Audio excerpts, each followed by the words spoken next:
Hello everybody, welcome back to the channel. My name is Mike. I use they and he pronouns. Today we are going to talk about running an unforgettable one-shot using Daggerheart. I was an additional designer on the game, but with all of these streams and the videos that I make like this, I'm just speaking from my own experience. I'm not speaking for anybody else. These are just how I see the game, ways that I see the game, how I approach it, what I think it can do, and how to do it well. As you can see here, we may be referring to material from the community gaming license, and this is not first party content, right? This is stuff that I'm making on my own. It's not presented for or by Darrington Press or Critical Role. So we're gonna hide that because now it is done. Hello, Cardboard Enjoyer. Welcome back.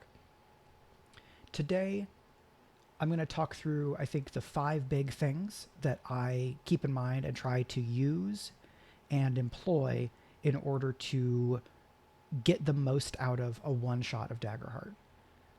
The first thing that I want to talk about is time constraints. When I'm talking about a one-shot of Daggerheart, sometimes what I mean is we are going to do world building, make characters, and then tell a one-shot all in one session.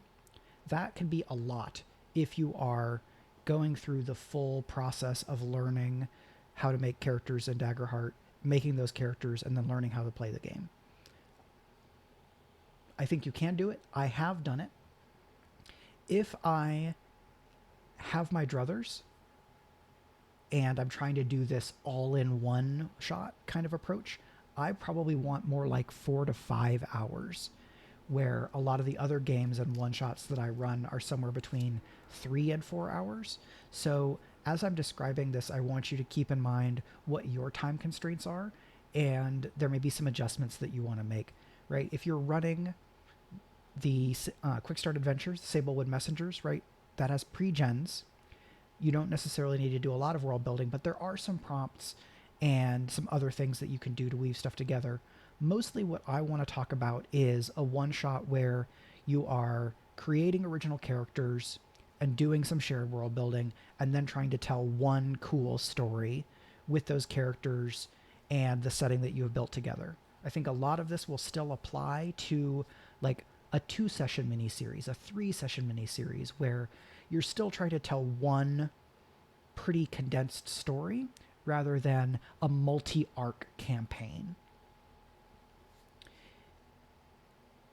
There's probably some stuff that you can do to condense this, right? You could present pre-gen characters but leave the background questions and connection questions empty and let the players kind of incarnate or personalize and personalize the characters, make them their own, and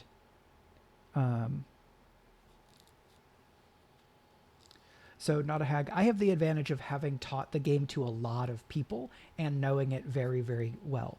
But I also will take a pretty good amount of time making characters, doing shared world building, and then trying to do connections. When I do session 0 for like a start playing game campaign, a single 3-hour session has sometimes not been enough for me to do shared world building, like cats and table agreements, and character creation and connections, right? It's a lot to do, especially if this is a group where people don't all know each other or if you're still just getting to know Daggerheart.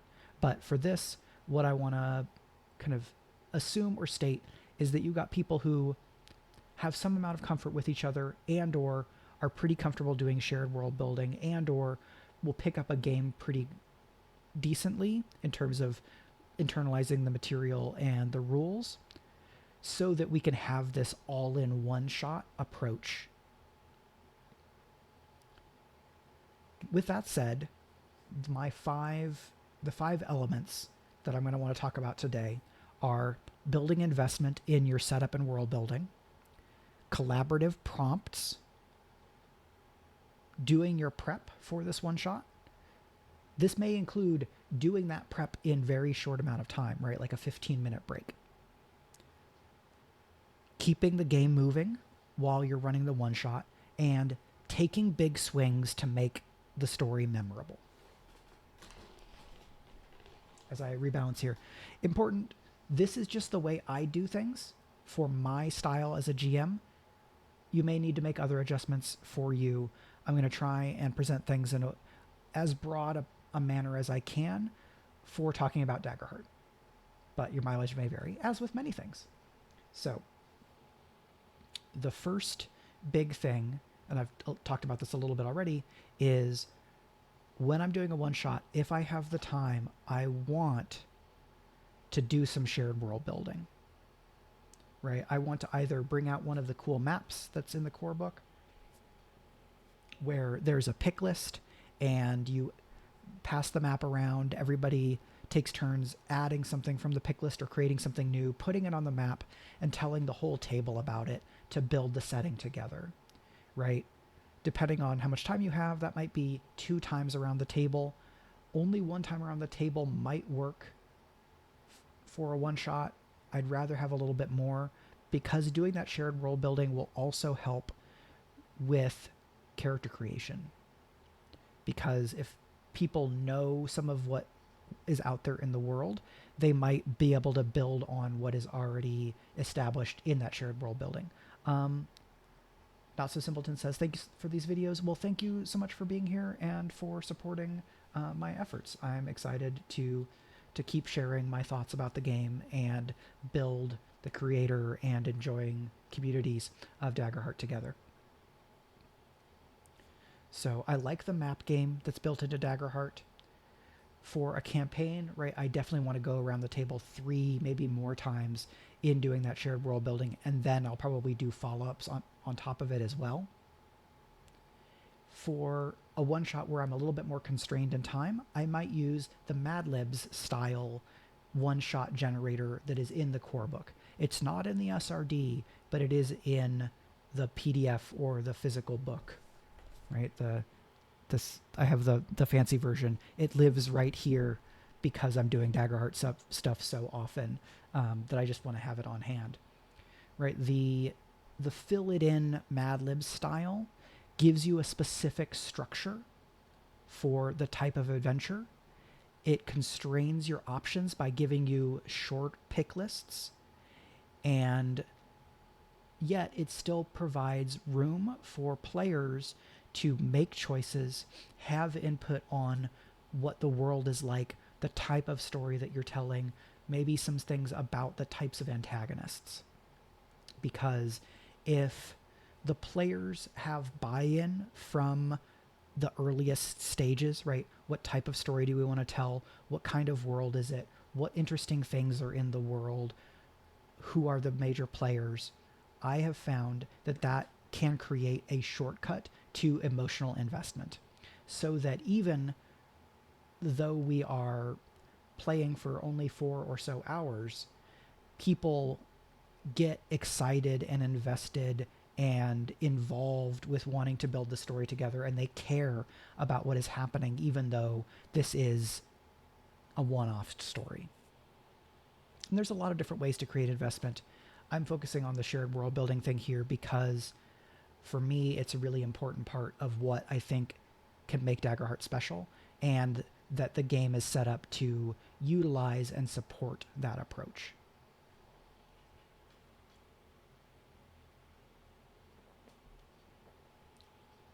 When I'm doing this type of shared world building and I'm GMing, I will tend to also do follow-up questions, right? I'll follow up when someone is describing some part of the setting, or when somebody is talking about some element of the world that they want to create to their character.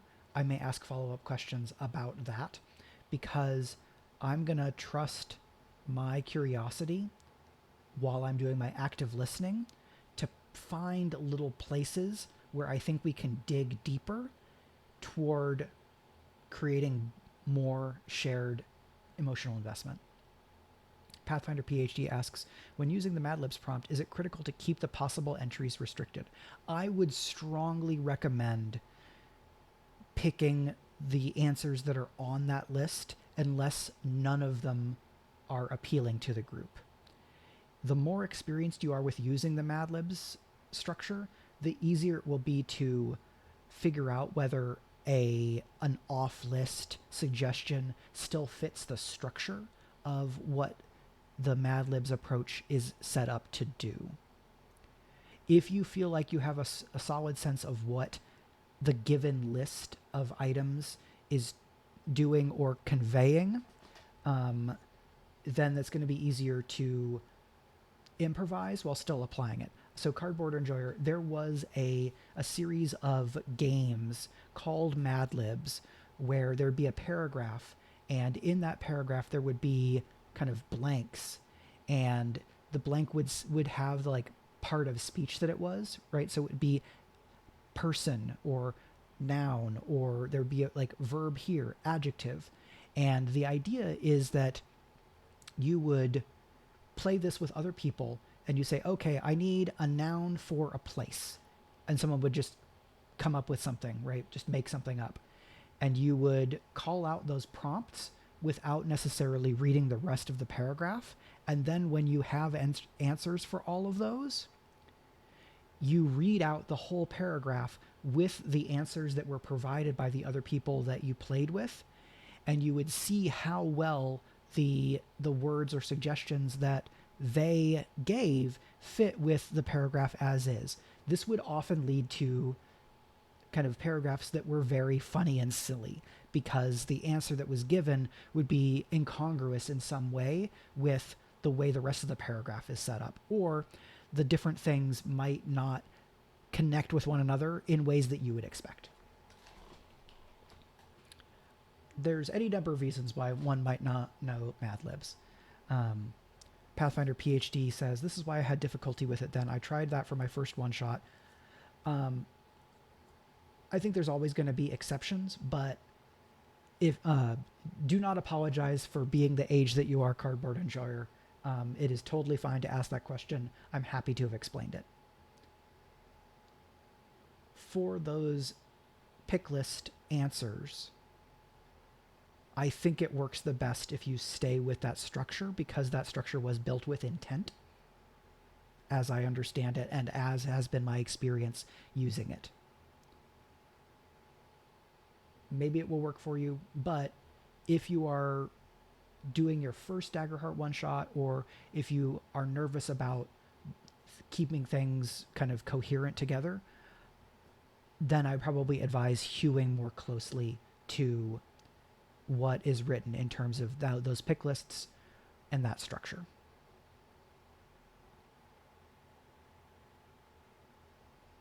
The next part kind of flows in together, so I'm going to go ahead and move on to this one. This is collaborative prompts. This is both a setup question, a setup element, and an element of ongoing play within a one-shot. Dorkside VO has done Mad Libs types of things with one-shots before. They're DAD Libs, Dungeons and Dragons Libs. That sounds very fun, right? I think for a live show, actual play, right, where you're in person, this kind of structure could be really useful.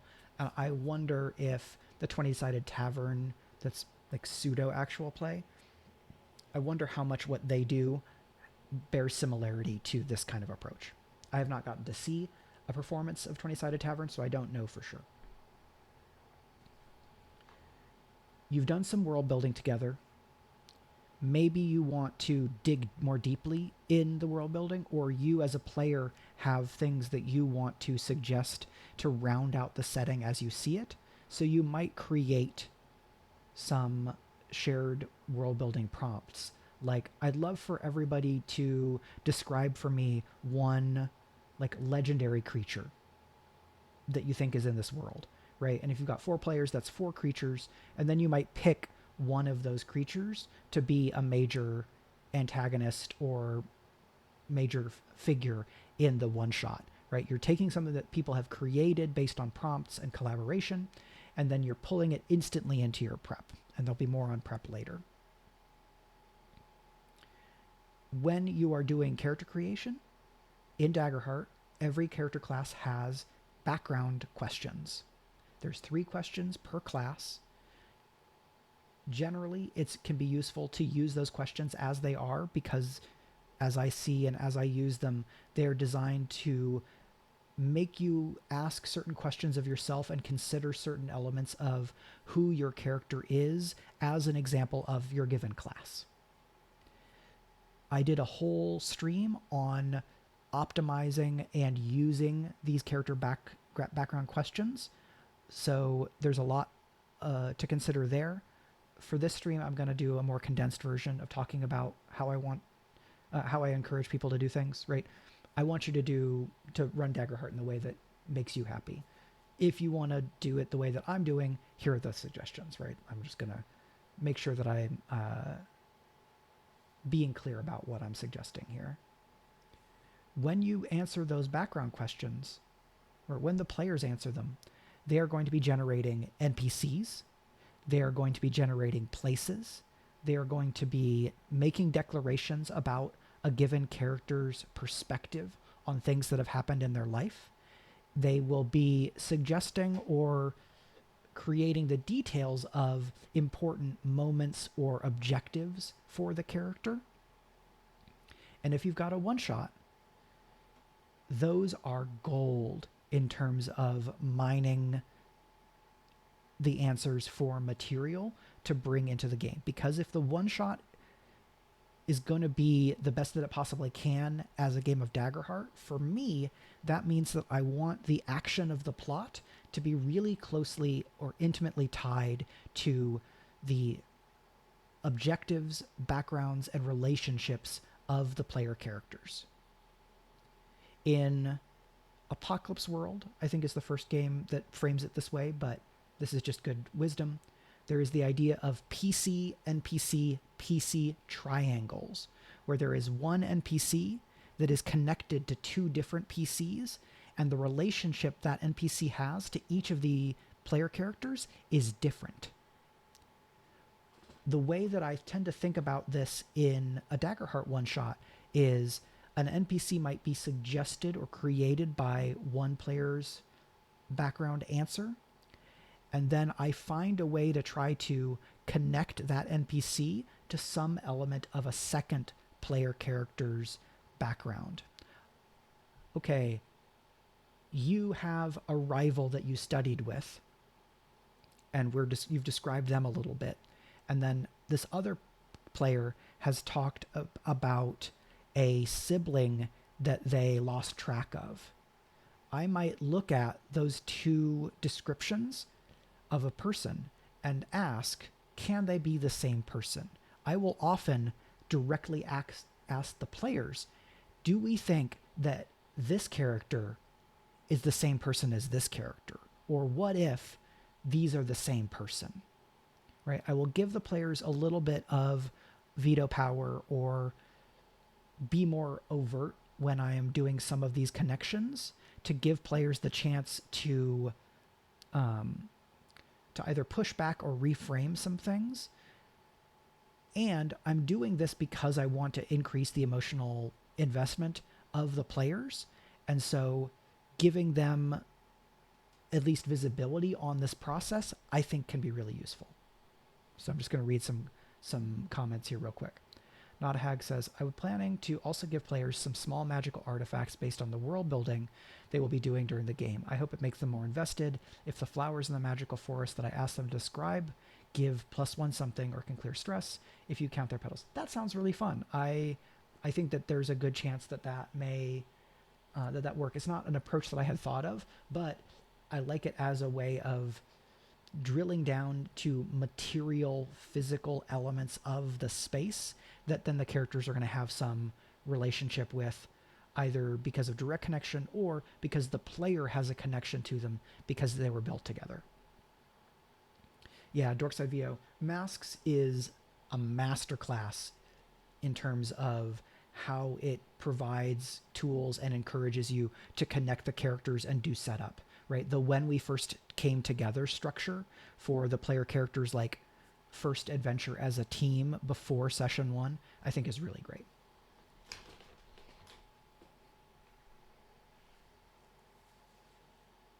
All right, and then there's some back and forth between Not a Hag and Cardboard Enjoyer, which I think is all fine, and they don't need me. They've figured it out. Just clarifications and things. A big thing that I use in one-shots is trying to find and or cast rival characters.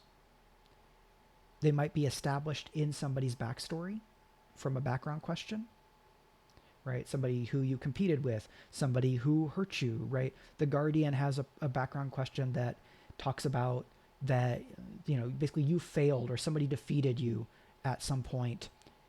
The answer that the player gives that details that character, that's somebody who already has an emotionally charged relationship to that Guardian character. I'm going to try to take that character and figure out how to connect them to more other elements from background answers so that I can operate under what I call the laws of dramatic narrative. This one specifically is the law of narrative conservation. The idea that I want to combine different characters, places, things, or whatever, so that there's a smaller number of these key storytelling blocks that are connected to more than one player character at a time.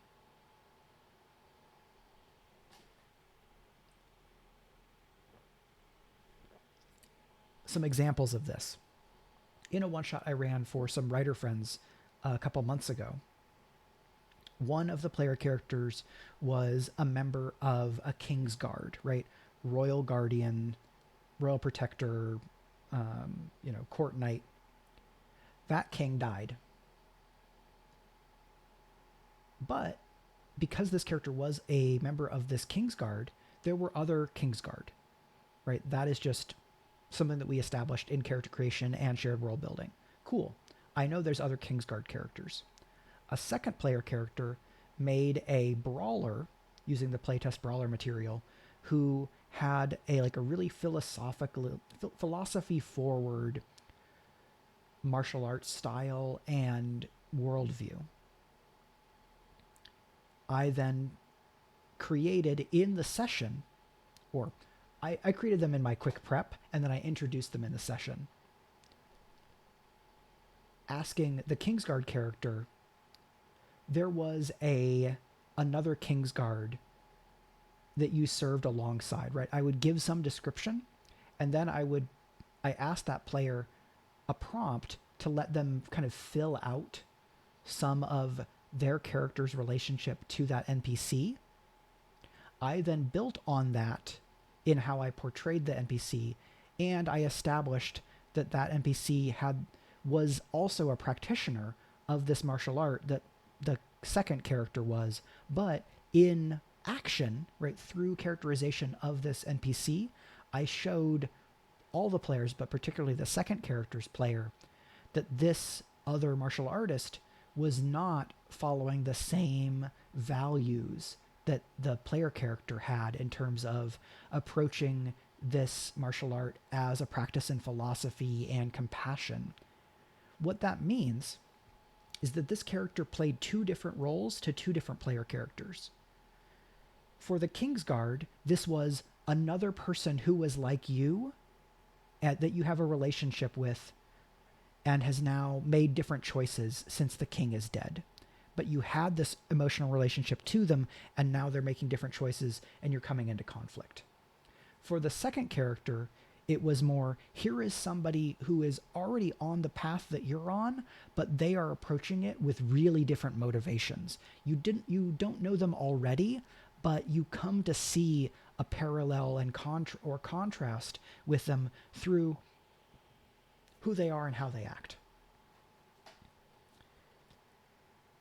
In this one shot for the group, I had that NPC that was connected to two characters. I had another NPC who was a more direct one-to-one rival of a character, right? The character was kind of ADHD, naturalist, sort of like always unkempt wizard.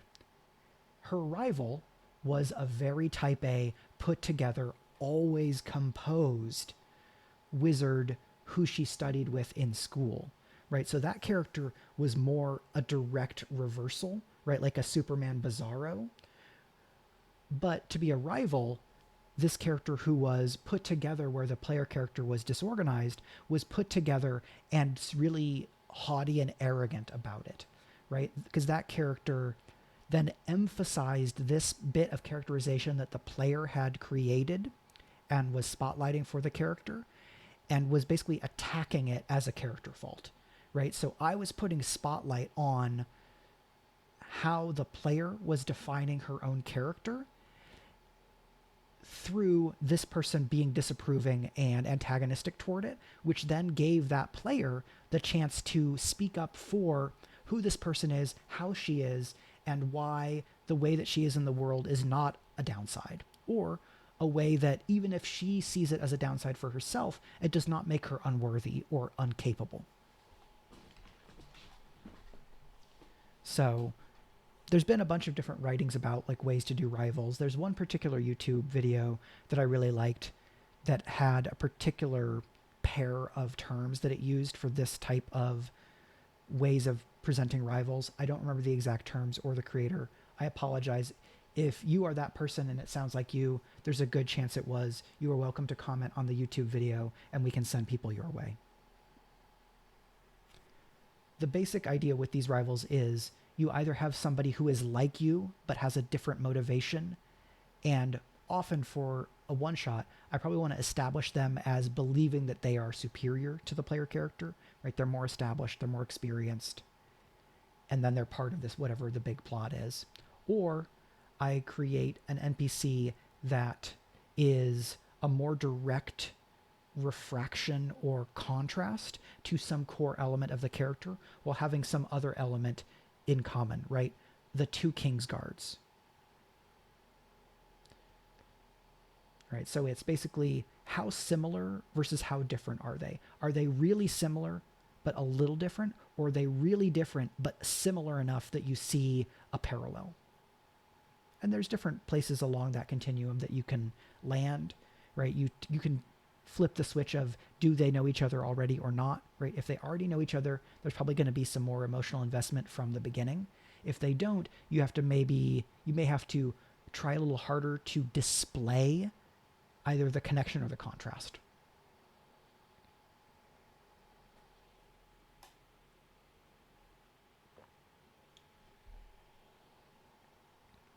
Also, during character creation, usually after the background questions and the connection questions, I will sometimes ask extra questions. And here is where I will start to deploy some hard-framed prompts to take what is already there and go deeper, go harder, push toward or dig toward bigger motivation and bigger feelings. In that one shot with the Kingsguard, the way the player was describing his character, I felt like he was setting up for that character to have guilt about the king's death. And so once we had done, a lot of the basic setup, I asked the player, so name of player, or maybe I've even addressed it to the character, right? How did the king die, and why are you certain it is your fault? Note that I did not say, well, in this one shot, I may have said, why is it your fault? But what I wanted to dig toward was, why does the character think that it was his fault? Because that is more important to me, right? The motivation, the emotional attitude and disposition toward what happened is more interesting to me than the objective details, right? Because we're seeing the world through the perspective of these characters. In this case, I'm more focused on the subjective than the objective. I'm sure I could come up with an example where I would want to establish the objective reality of the situation. What this did was I was suggesting to the player character, I think this is a truth in the world, that your character blames yourself for the king's death. The player was in fact going for what I was expecting, and this prompt was directly in line with the way that he was thinking about things, right? I had read him correctly because we are friends and have played role-playing games together. If you don't know the player as well, you might ask some probing questions and then throw in a prompt, or maybe you give it as a suggestion. So, right, for your character who's a Kingsguard, we think the king is dead, right? Oh, okay, yeah. Right, the king is dead. Do you think your character has guilt about this? Oh, okay, why do they feel guilty about this? Right, it might take a few more steps to get toward that more intense detail that we establish. If you don't know the players as well, or if you are not as certain about the setup for this thing that you're trying to get to.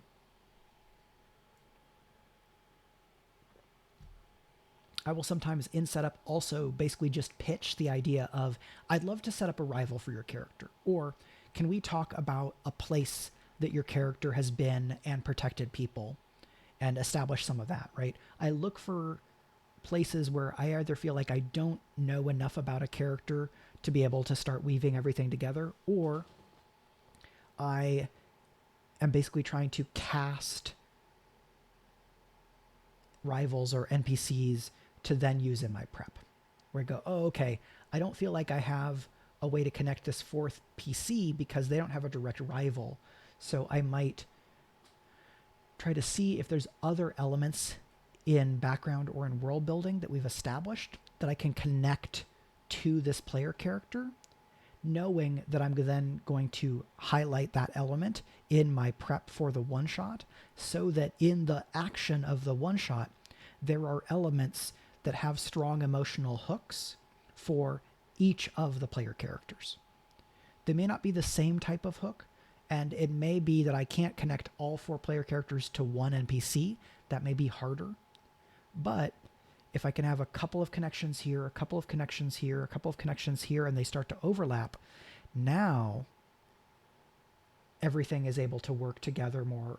I have more of that efficiency, a smaller number of plot and or setting elements that have connection and emotional weight with regards to all of the player characters.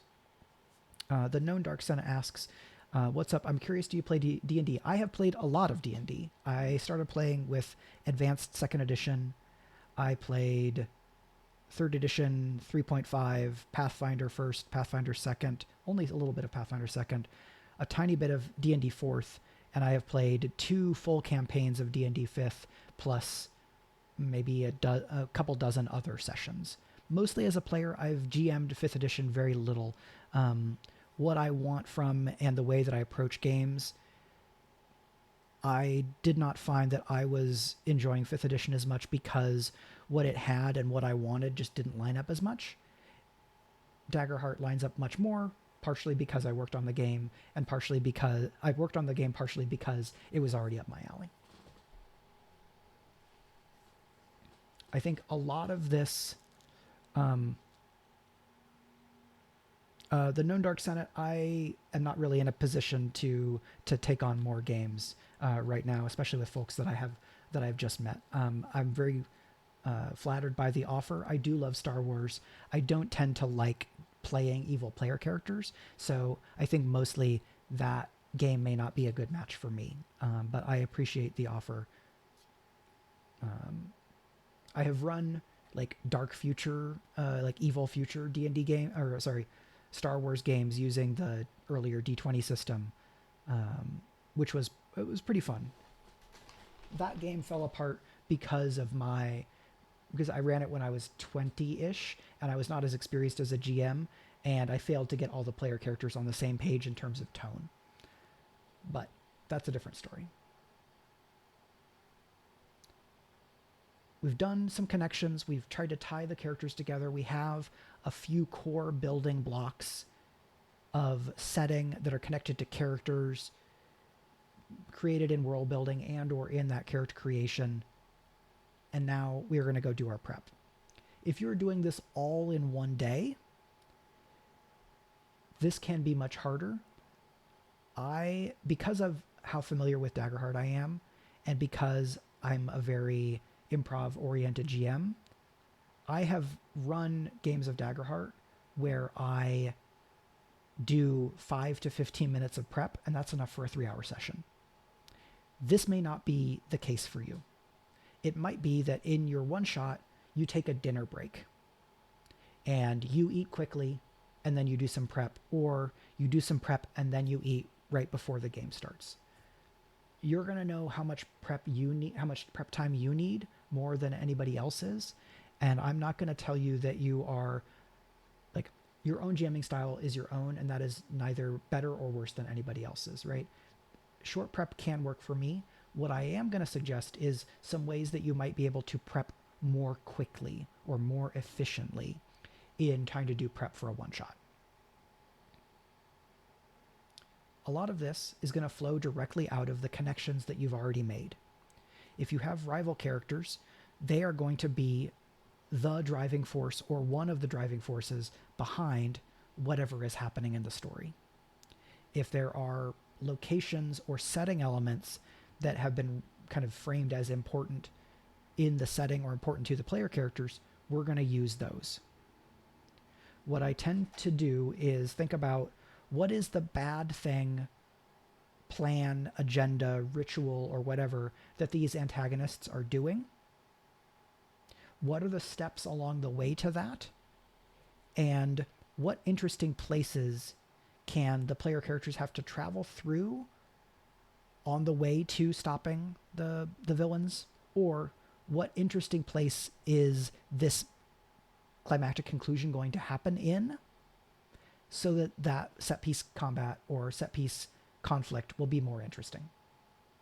I often start that development process from environments.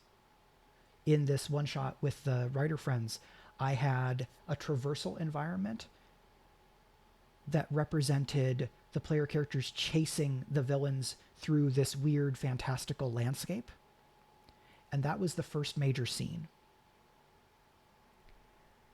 I really only had the two big scenes because it was a one shot, right? The traversal chase scene that had some interactions with these rival characters, but from afar. And then the big magic ritual where the villains were trying to use the MacGuffin to do a bad thing. And then I had some details about that environment. The environment in that second scene was, I think I wrote it as an event environment because it was more about the ritual that the antagonists are trying to conduct, more so than the physical space. If I were redoing that game, I would have added more about the physical space. I ended up improvising some things that were more the physical space of the environment, but some good prep can save you on having to do improv in the moment. When I'm picking my environments for doing this prep, I try to start from the question of narrative function. What is this environment doing within the story of the one shot? Right? I picked a traversal environment because I wanted to chase, because I knew that the villains had gotten a head start and I wanted the player characters to catch up, and that in that chase scene there would be opportunities for the characters to show who they were and use their powers, spells, abilities, whatever. Right? A traversal environment is good for a chase. A social environment is good for like something that's more like a mystery, or if you want the player characters to have to gather some information about something that has happened and then put together those clues and use those to then go to wherever they need to go. Right? An event environment I might use more for the climactic scene. A exploration environment is also another good option, I think, for whatever that first or middle scene is, because it's a way for the player characters to engage with the space around them, learn about the world, maybe discover things that were alluded to or created in your shared world building, or in that exploration you find the details that you need to be able to get to whatever this climactic scene is.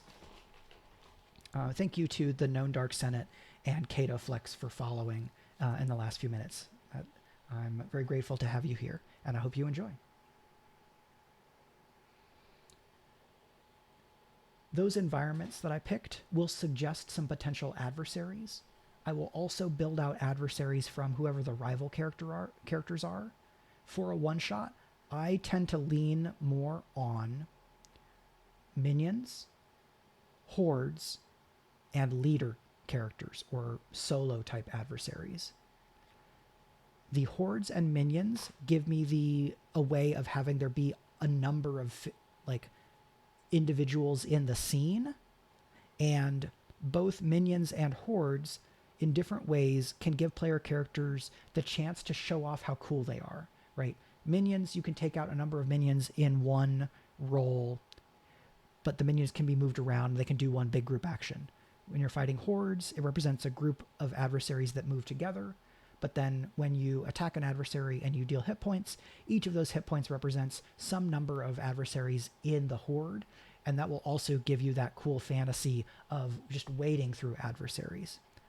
But minions and hordes are easier to manage for most GMs, I believe, than here's 2 standards and 2 ranged, and here's a support adversary, and here's a bruiser, right? If you have 5 different stat blocks of adversaries that you're controlling, that may be more difficult, or you may not be able to keep up the pace because you're going to have to do more looking back and forth. And if you're prepping in a short period of time, that's more different stat blocks you have to pick.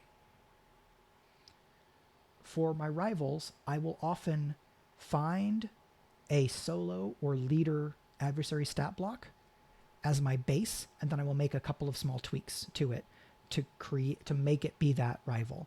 Okay, this rival martial artist is going to be a bruiser type adversary that I'm going to pick from tier 1 because we're level 1 characters, and then I'm going to tweak a couple of things, right, and reskin it.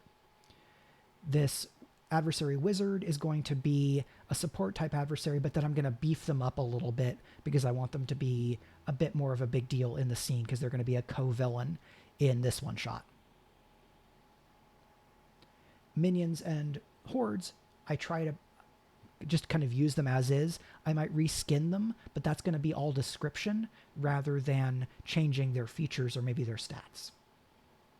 So then in that second climactic scene, I maybe have 3 stat blocks that I'm using, right? 2 co-villains and some minions or some hordes. If I have not a hag-ass, beef up means their thresholds. If I am taking a support adversary and trying to make them into like a co-villain, I would probably increase their thresholds, the damage they deal, hit points, and or stress, right? I'm kind of taking a support type adversary and turning them into a leader or a solo. Smenda says, I feel like solos in the book aren't strong enough to be truly solo if you follow the encounter building rules. I think different solos have different levels of capability of being a challenge. Many people find their experience are like what you're describing. And in the battle point system, right, you can have the points to use multiple solos, but then there's a point modification. I have built some solo or boss type adversaries in these streams that were designed to be the only main adversary in a scene. But that takes a little bit more homebrewing because most of the adversaries as written in the core book were not necessarily written toward that objective. That's really what I can say on that.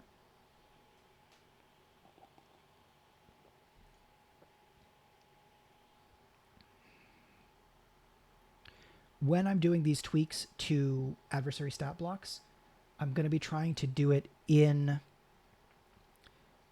basically in the pursuit of tweaking this stat block so that it can do narratively what I want that character to be able to do, right? I might write down a feature that represents the relationship that this rival has to the player character or represents some element of how they are in conflict with the player character, right? Oh, here is this magic that they have that you never were able to use, right? Or here is a feature that represents the way that they use this martial art in a selfish way. In a perfect world, I can just find a stat block where I can reskin an existing thing to that end. but sometimes you need to make a couple more tweaks. And you can always improvise during play, right? For me, the stat blocks for an adversary and the stat blocks for an environment are examples of what you can do, right? Here is a constructed adversary. You can use them as is right here, but you can always be adjusting.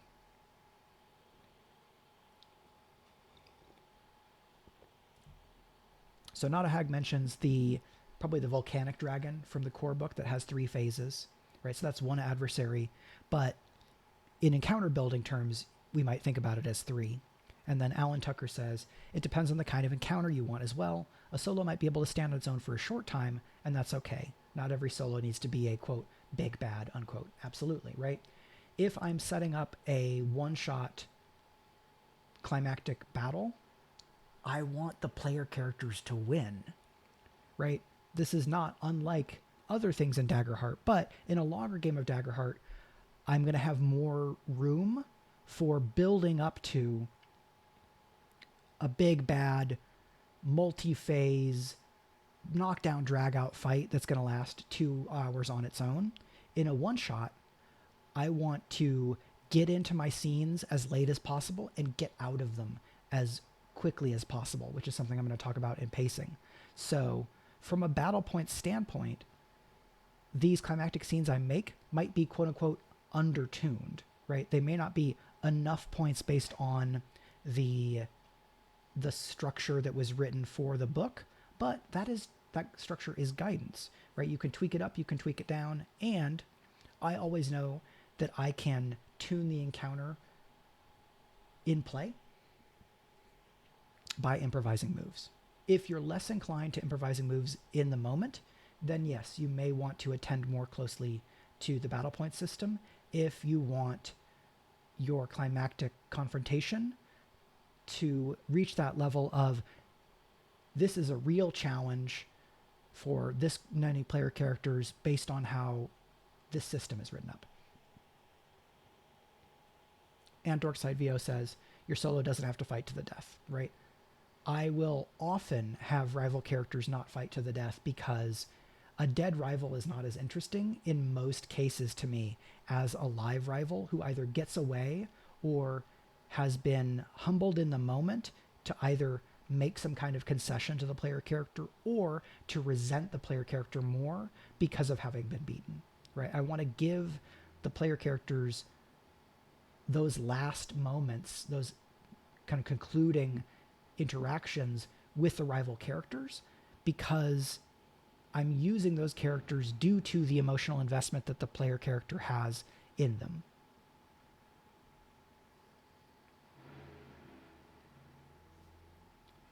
So in terms of pacing, right? So there's 2 more points that I want to use. Smena has a question that I'm gonna stick with because it's kind of on this last topic. Would you use a fear to have that rival escape, or would you just use that as a standard GM move? In the writer's one-shot that I did, I improvised a fear move that was, here is how this martial artist rival is able to do an extraordinary move and escape from the scene.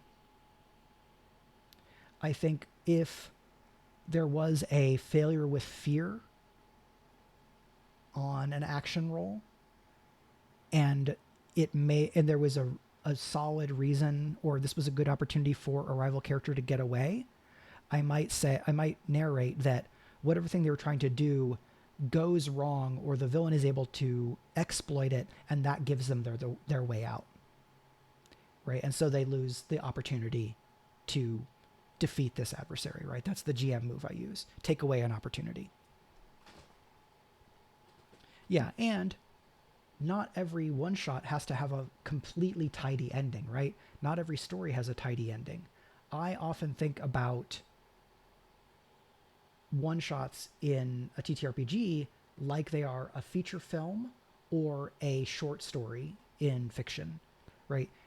We try to condense it. We want to tell like the most important contained story for these characters in this setting.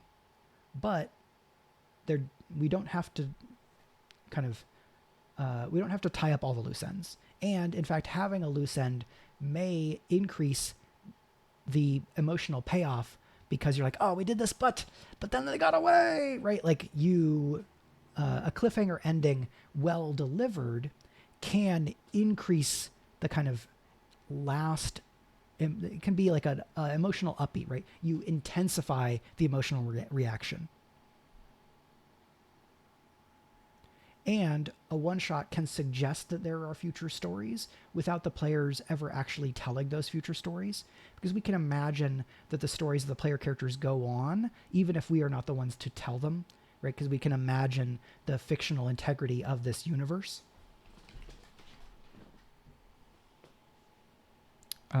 Yeah, Cardboard Enjoyer. Right, the way I'm talking about like villains and rivals. This is very informed by my love of superhero comics and having watched some anime and things. Right, some folks may say that it's a little broad, it's a little hackneyed, and I don't care because it's real fun. If you don't like it and want to do something different, absolutely, you should have the kind of fun that you and your table are excited about. But if you dig this idea of these kind of contrasting rival foil type of characters, then I hope that these suggestions are useful for you. Yeah, recurring villain. Fabio Ultima has a fun system that mechanically gives villains an excuse to be able to escape. And I think there's options for doing fear moves in Daggerheart towards some of those same ends. So this stream I think is probably going to be only a little bit over an hour. The last 2 points I think are important, but maybe are not going to go on as long. Point number 4 is keep it moving, right? This is a one shot.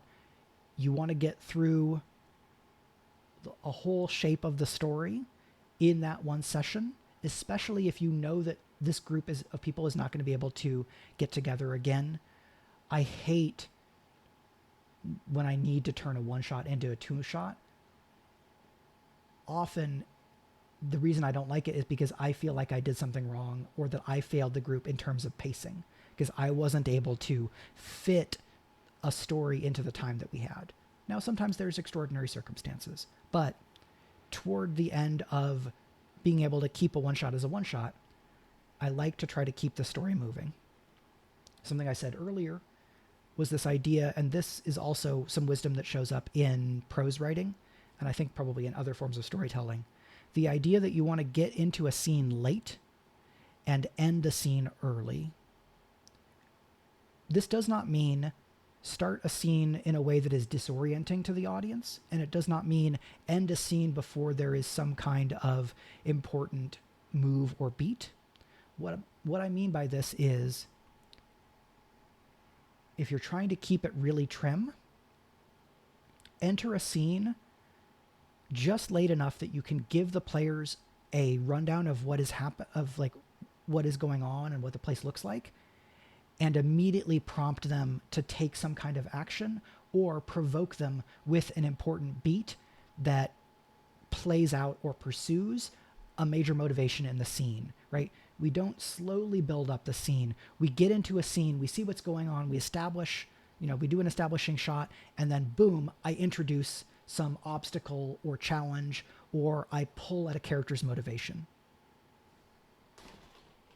Thank you to Jackal Torn Moons for following as well. Getting out of a scene early. For this, I'm mostly thinking about when the main conflict or the main question of a scene has been completed or ended, and then the player characters are still just role-playing some. This is a very natural inclination because people want to play their characters, they want to explore their characters, they want to interact with one another. But I have definitely been the player who does this, and I have been a GM seeing when a scene kind of drags out and it doesn't really have any momentum anymore. It's just a couple of characters interacting because they're using the opportunity to keep interacting, and the scene is just kind of getting attenuated into nothing. If I have a strong feeling that everybody has gotten the most important things out of a scene, I might jump in talking on the player level of, hey, I think we can cut the scene here and move forward. Or Does anybody have anything else they want to do in the scene before we move on? Right? I'm talking GM to players. If the players have a really important beat they want to hit for their characters, right, we can do that and then we move on. Or if I'm being a bit more hand on the steering wheel, right, hand on the rudder, whatever metaphor we want, I might say, and now we're going to cut forward. If I feel like cutting out of the scene is especially jarring, I might spend a fear to hard frame a jump forward. I haven't done that before. I'm curious how that would play in action, because when I do these cuts, I want to leave room for players to disagree, but I'm signaling that I think it's a good idea to move forward. And in a one shot, I may often say, for the purposes of being able to finish this one shot, I think we should jump forward now.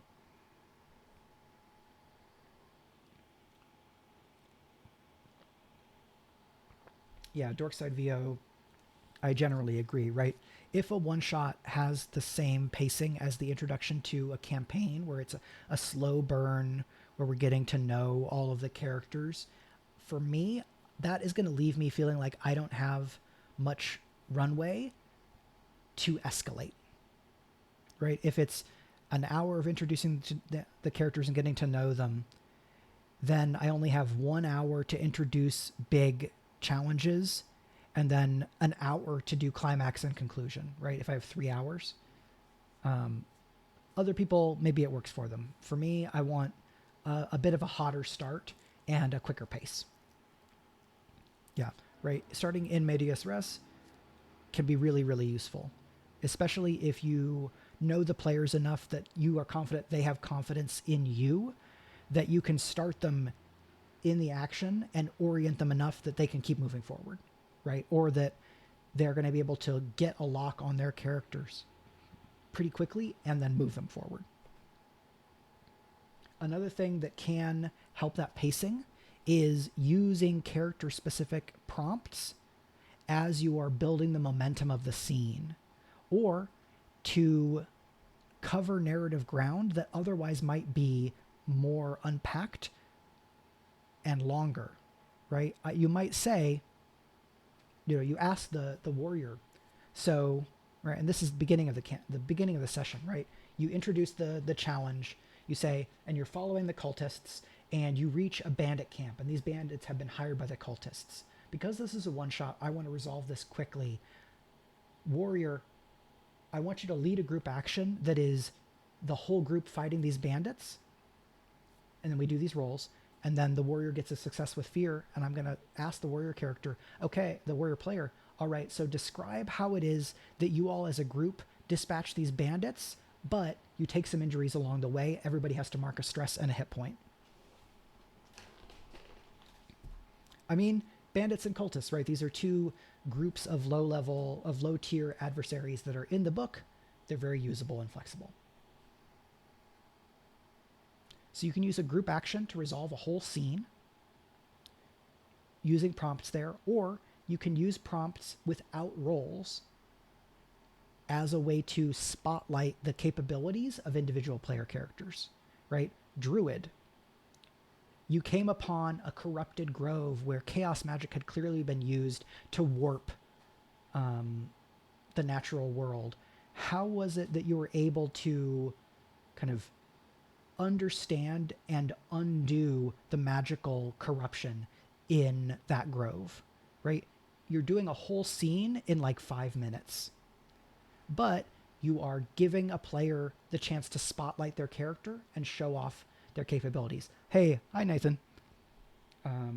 This is Nathan Reckless Attack. Reckless Attack is an actual play show, and Nathan also does interviews on that show. And Nathan has done some like co-working Pomodoro streams that I've been in and hung out working on. So great to see you here. Hope you're doing well. In terms of, so another thing you can do that will let you keep the pace up is to take big swings, right? Resolve a whole scene with one roll. Do a scene in montage using prompts to let every player character make an impact on the scene while keeping things moving forward. For one shots, I try to not leave anything on the table, right? All of the material that I was given in world building and in character backgrounds, I try to use as much of it as I can and not hold anything back. Because if this is a one shot, we probably won't get a chance to do anything else. So there's no reason for me to hold anything back, right? I want to light every fuse, deploy every cool idea I have. And if somehow the group burns through all of those and there's still time, hopefully what we've done will have generated momentum that we'll be able to come up with cool new things that follow it anyway.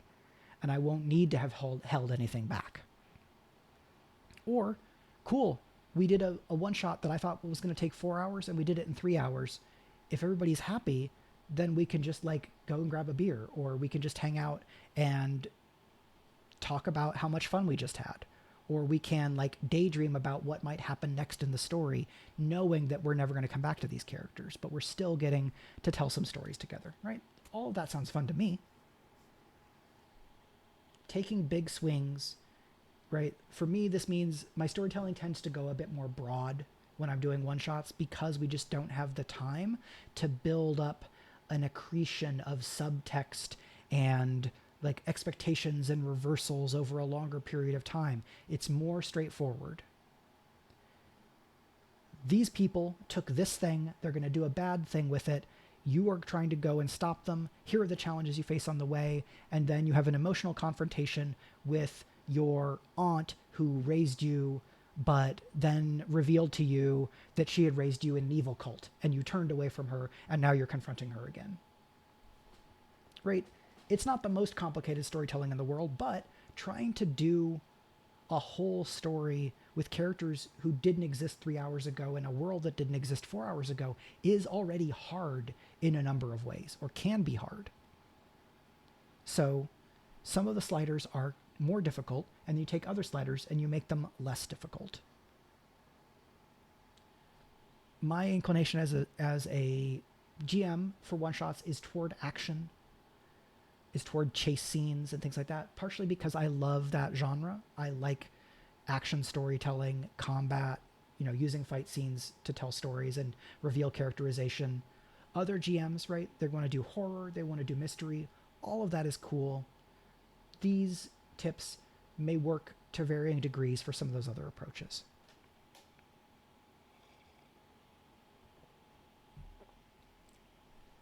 Not a hag says, character epilogues if the one shot ended too quickly and we still have time is another great idea.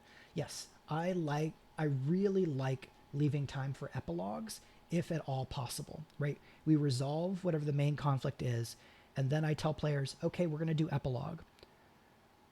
We're going to go in order, and I list the order, and I want to invite you to frame and narrate a whole scene that just kind of gives us a sense of epilogue or wraps the story in a bow for your character. And for those, I hand over 99-ish% of narrative control, right? I'm only going to push back if I think this epilogue, probably if I think it undermines what has come before or undermines what another player's epilogue is.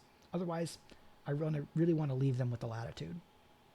And right, we do those epilogues, and then I often save the last word for myself, because then I can put a bow on the whole story, and depending on how the story has gone and what the epilogues are like, I might do a coda that has a little bit of like an open wound gesturing toward, but it's not all done, or what about the next thing, or they survived, right? To give that sense of like a surprise that there's still another threat, or there's the threat is still out there. There's another threat.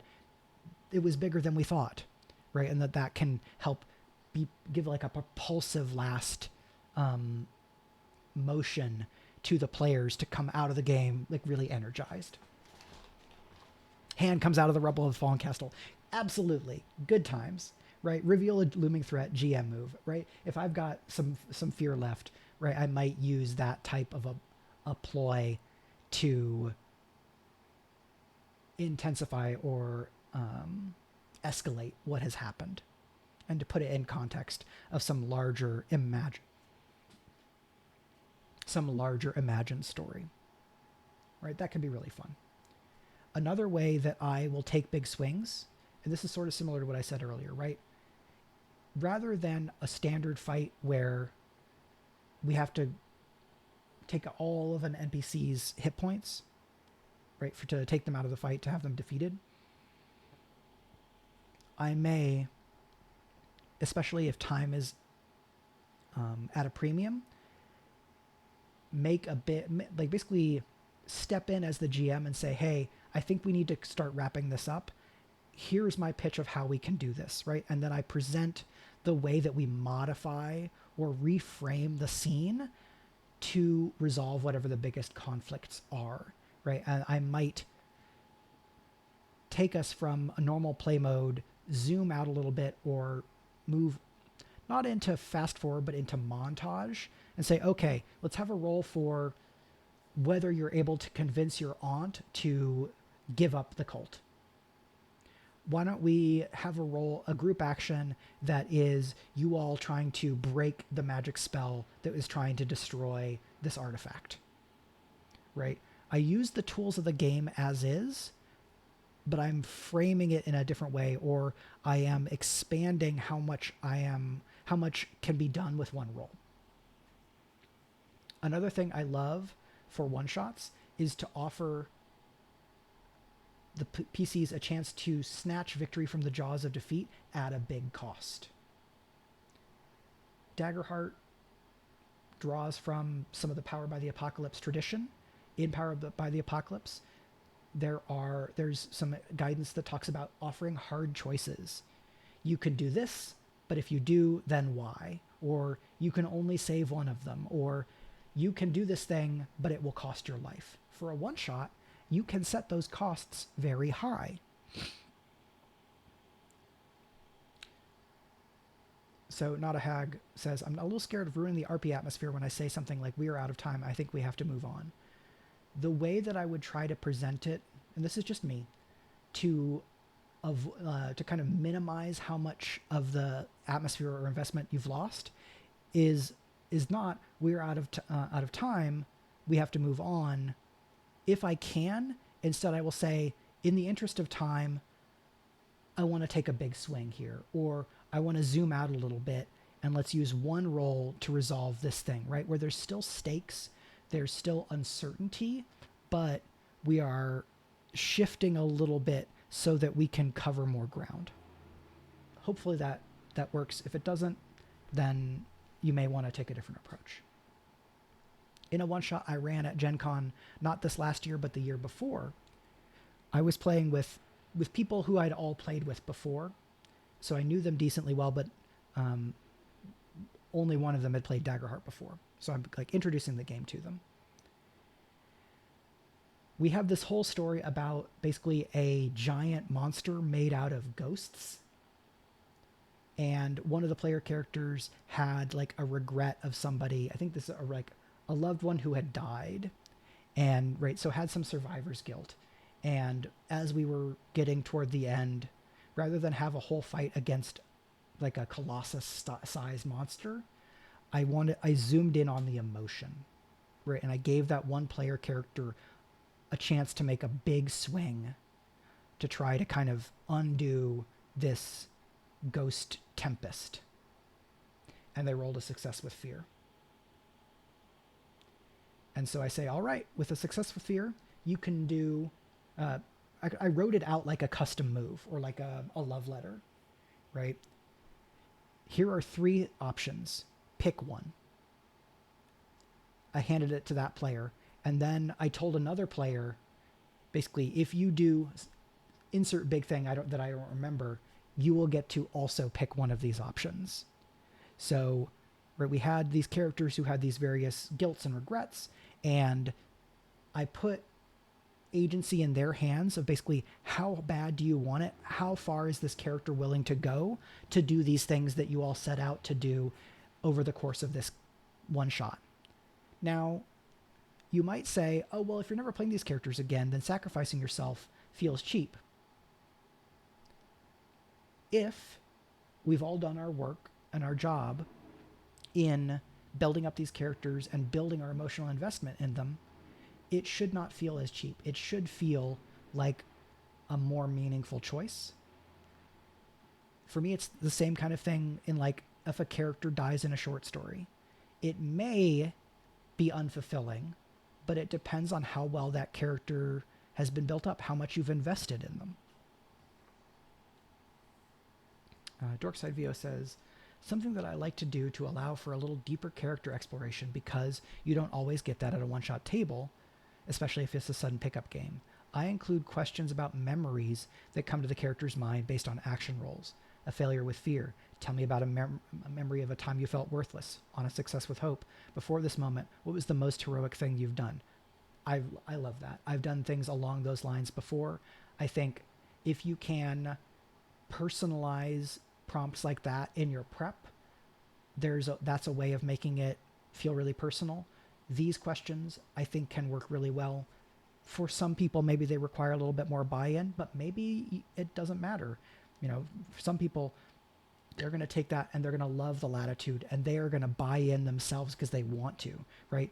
If people are telling a story together, it's very, very likely that they want to have emotions about it, right? They want to care. They want to be moved. They want to move their friends. They want to have a good time together.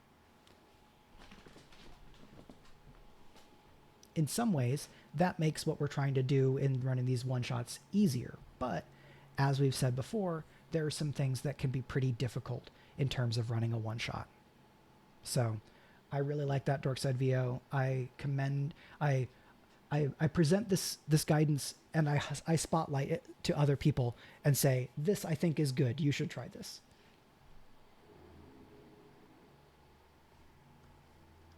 So that is just about all that I had for today. So I am going to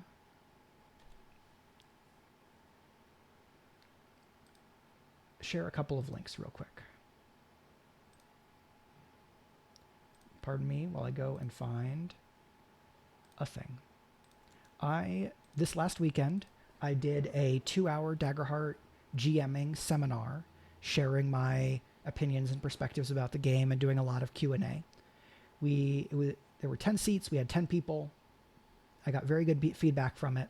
So I'm going to do another seminar, but this one, I'm going to be a little bit more focused. We're going to have 2 primary topics that I will prepare material for and talk on, a little bit more lecture oriented, but there'll be space for Q&A.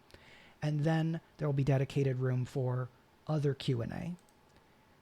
This seminar is going to be on Friday, September 19th at 8 p.m. Eastern Time.